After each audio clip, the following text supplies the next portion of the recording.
My girlfriend said, "I need space, let's just be friends." I replied, "Sure." Then I removed her name from joint subscriptions, reclaimed her car keys, and changed our Netflix password. 72 hours later, she was knocking desperately on my door.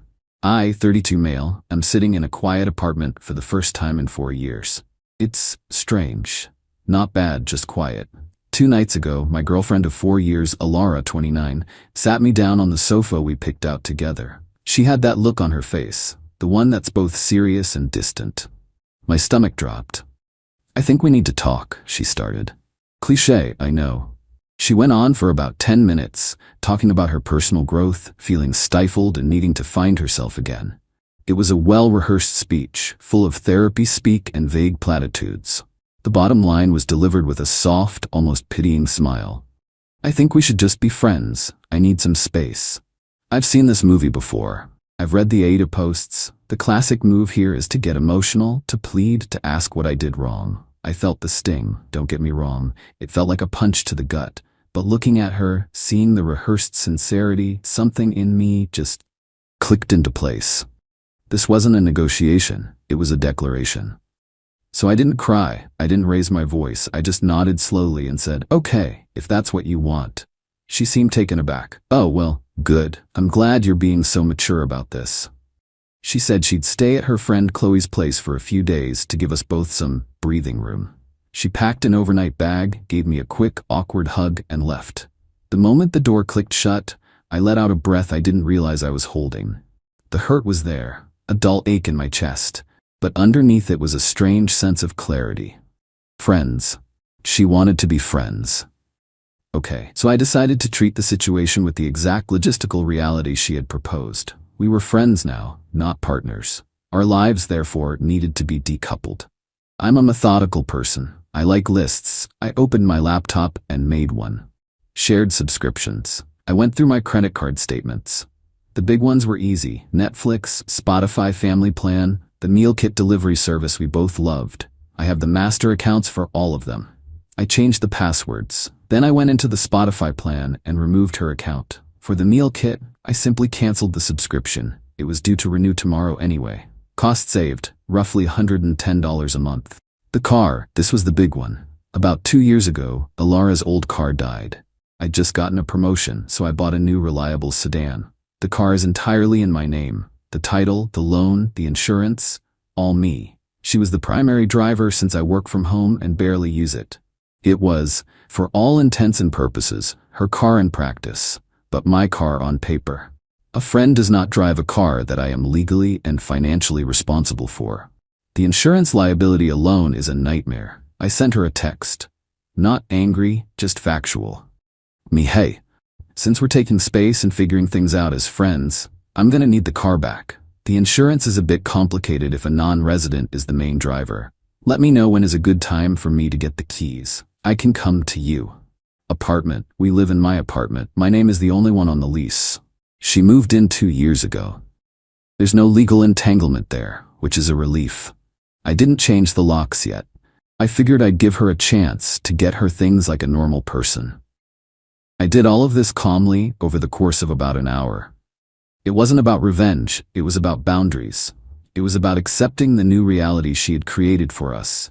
If we are just friends, then this is what being just friends looks like. The text about the car was sent about 48 hours ago. She read it, no reply.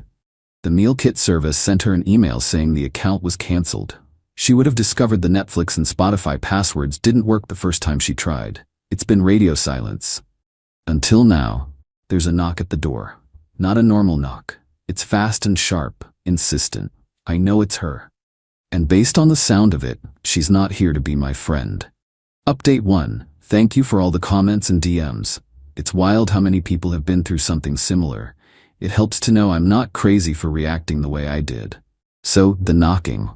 I took a deep breath, walked to the door, and looked through the peephole. Yep, Alara. She looked frazzled. Her hair was messy and her face was pinched with irritation. I opened the door. "What the hell is your problem?" she started. Not even a hello. I leaned against the doorframe. "I'm not sure what you mean, Alara. My Spotify logged me out mid-song. Netflix won't work, and you're demanding the car back?" What are you doing? I kept my voice even. I'm doing what you asked. You said you wanted space, that you wanted to be friends. Friends don't share streaming accounts or pay for each other's cars. I'm just tidying things up. She stared at me, her mouth slightly open, as if I'd just started speaking a different language. Tidying things up? I said I needed space, not that you should blow up our entire life. I needed that car for work tomorrow. I understand it's inconvenient, I said, and I genuinely did. But the car is my property and my liability. I can't have someone who doesn't live here be its primary driver. It's an insurance thing. You can get your stuff from the apartment whenever you'd like. Just give me a heads up so I can be here. This is where the entitlement really came out. My stuff? We live here, and that's my car. You bought it for me. I bought it while we were in a committed relationship, I corrected her gently. That relationship is now over, according to you. We're friends. This is me, treating you like a friend. She threw her hands up in the air. This is ridiculous. This isn't how you treat a friend. This is petty and vindictive. My God, Leo was right about you. Bingo, the name hung in the air. Leo, her work friend. The one she'd been having after-work drinks with a little too often for the past 2 months. The one whose name popped up on her phone at all hours. My gut had been screaming about Leo for weeks, but I'd pushed it down. I'd trusted her. I must have let a flicker of something show on my face because she immediately tried to backtrack. That's not what I meant. Who's Leo, Alara? I asked, my voice still quiet. He's just a friend from work. He's been so supportive through all of this. All of what? Your decision to end our 4-year relationship? You're twisting my words, she snapped. I just needed a break, a little space, and you go and do all this? You're trying to control me, just like he said you would. So that was it. This new guy, Leo, had been in her ear, painting me as a controlling villain, probably so he could swoop in. And Alara, wanting the thrill of a new romance without giving up the comfort and stability I provided, had concocted this let's be friends plan. She thought she could put me on a shelf, keep using my car, my apartment, my money, while she test drove a new relationship. The sheer audacity of it was breathtaking. I held out my hand. The car keys, Alara. She looked from my hand to my face, her eyes filled with disbelief and rage. She actually scoffed. No, I need it. I'll ask you one more time nicely. Please give me the keys to my car. She crossed her arms. And what are you going to do if I don't? Call the cops. That would be a great look for you. I didn't even blink. Okay. I pulled out my phone. I didn't dial 911. I opened my car's official app on my phone. I located the car. It was parked right down the street. And with 3 taps, I remotely locked the doors and activated the alarm. The car's horn started blaring, a piercing, relentless sound in the quiet evening. Her eyes went wide. People on the street turned to look. What did you do? She shrieked. The car is now locked and the alarm is on. It will continue until I turn it off. The next thing I can do is report it stolen. It's in my name, remember? They'll find you with it, and that will be a very awkward conversation for you to have. So, for the last time, the keys. She stared at me, her chest heaving. The car alarm was still wailing down the street. Defeated and utterly humiliated, she dug into her purse, her movements jerky and angry. She slammed the keys into my palm. I tapped my phone and the alarm stopped. The sudden silence was deafening. Now, I said, my voice cold, you need to get your things. You have 48 hours to schedule a time with me. After that, I'm changing the locks. She just stared at me with pure hatred. Without another word, she turned and stormed off down the sidewalk. I watched her go, then closed the door. My hands were shaking, not from fear, but from adrenaline. This wasn't just a breakup anymore. This was something else entirely. And I had a feeling it was far from over. Update 2. The last week has been a masterclass in escalating entitlement and delusion. I feel like I'm a character in a movie I never auditioned for. The 48-hour deadline came and went. Alara didn't call, didn't text, just silence. So as promised, I called a locksmith and had the locks on my apartment changed. It cost me $250, but the peace of mind was priceless. I also installed a small, discreet security camera in my living room, pointing at the front door. A little voice told me it would be a good investment. That little voice was right. The day after I changed the locks, the first dirty trick happened. I got a call from my credit card company's fraud department. Apparently, someone had tried to report my card as stolen. They went through the automated system, but because some security questions were answered incorrectly, it was flagged for review. I confirmed the card was in my possession, and they added extra security notes to my account. Trick number 2 was far more serious and happened 2 days later. I got a calendar invite for a mandatory meeting from HR. The subject was just follow-up conversation. My boss, Mark, and a woman from HR, named Susan, were on the invite. My stomach twisted into a knot. I walked into the small conference room and they were both there, looking serious. This wasn't going to be a casual chat. Susan started, her voice neutral and professional. "Thanks for coming in. We've received an anonymous communication that contains some serious allegations regarding your conduct outside of work. Under company policy, we are obligated to make you aware of it and discuss it." She turned her laptop around. It was an email from a burner account sent to her and Mark. It painted me as unstable, controlling, and prone to aggressive outbursts, and claimed I was harassing my former partner. It was clearly designed to make me look like a workplace liability. My blood ran cold, but I forced myself to remain calm. I read it, took a breath, and looked at them. "Susan, Mark, this is deeply mortifying," I began. "My girlfriend and I broke up last week. It has not been amicable. This email is a malicious and false retaliation from her because I took back my car and canceled shared subscriptions after she ended things. The person described in that email is not me." Mark, who had been quiet, leaned forward. "Susan, I've managed this man for 4 years. He's one of my most level-headed team members. We've had stressful deadlines and difficult clients, and I have never seen anything but professionalism from him. This email is the complete opposite of the employee I know." Susan nodded, listening. She looked back at me. "Do you believe this will escalate further? Is there any risk of this spilling into the workplace?" "No," I said firmly. "I have taken steps to secure my home and finances. I believe this was an act of desperation on her part. It will not happen again, and it will certainly not affect my work." Susan closed the laptop. "Okay, we are documenting this incident and your response. Given your work history and Mark's testimony, we are considering this a malicious personal matter. We see no reason for further action at this time, but we wanted to be transparent. The Employee Assistance Program is available if you need support." I left that meeting feeling rattled, but relieved. She had tried to attack my livelihood. This wasn't a game anymore. That night, my new camera paid for itself. At around 11 p.m., I got a motion alert on my phone. I opened the live feed and watched, my heart pounding, as the doorknob to my apartment slowly turned. Someone was trying to use a key. It jiggled, then stopped. Then, a few seconds later, it tried again. It was Alara. When the key didn't work, she just stood there for a full minute, staring at the door before leaving. I saved the footage. This was the final straw. She had tried to mess with my job. She tried to enter my home. This was no longer about being the bigger person. This was about self-preservation. I needed something decisive, something that would sever the last tie and expose the truth in a way she couldn't twist. And then I remembered her parents. Alara's parents, David and Karen, are good people. Old school, practical, no-nonsense types. They always liked me.